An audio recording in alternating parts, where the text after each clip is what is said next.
taking a sneak peek of what's ahead this summer. So do the record rain totals we had this past winter provide any clues into just how hot it's going to be this summer? Well, it's been hot so far, and we are saying goodbye to El Nino, and our chief meteorologist, Kristen Van Dyke, is here to talk about what this all means. You've done a lot of work into this report. Yeah, Super El Nino, that was all the talk this winter. I mean, it's like we went from one extreme to the other, and it's had this huge impact on us and for Oregon businesses, too. So let's go ahead and talk about what it means for this summer. It was the most severe wildfire season in history, due in part to record temperatures. 29 days in the 90s, the most ever recorded in Portland, nearly double what we see in a typical summer. The drought was devastating with severe to extreme conditions across both Oregon and Washington. And then something happened to the water 1,000 miles off our coast, out in the eastern equatorial Pacific. They became much warmer than normal, creating a super El Nino.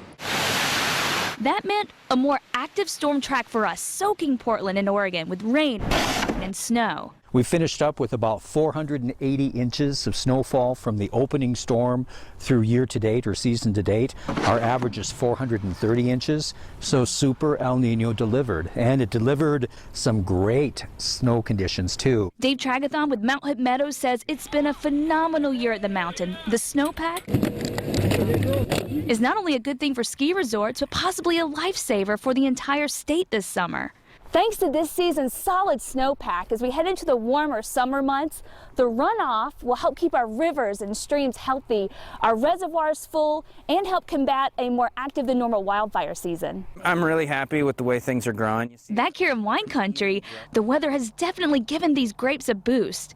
Rob Schultz at Stoller Vineyards has had 2 summers of both high-yield grapes and high-quality grapes, and this could be a third. Right now, with the weather that we've had since bud break a few weeks ago, it's just been wonderful, and the vines are growing perfectly. Because of the warmer than normal temperatures lately, these vines are off to an early start, growing an inch per day and a month ahead of schedule.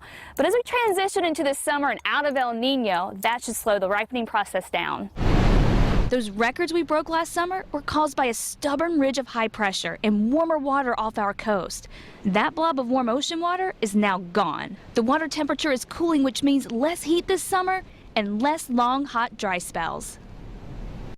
So really, we have a couple of reasons to thank El Nino. Not only did it bring us this wetter winter, but it also helped get rid of that blob of really warm ocean water off our coast. So what does that mean for this summer? Well, we're going to be looking at still temperatures just slightly above average, but not like what we saw last year. And as far as rain chances go, we'll probably see a pretty typical summer when it comes to our Portland summers and our rain total. So near normal rain there. And then, of course, that means a lot less heat than what we saw last summer. And it also means probably more rain than what we saw last summer, too. Now, coming up at 7:30.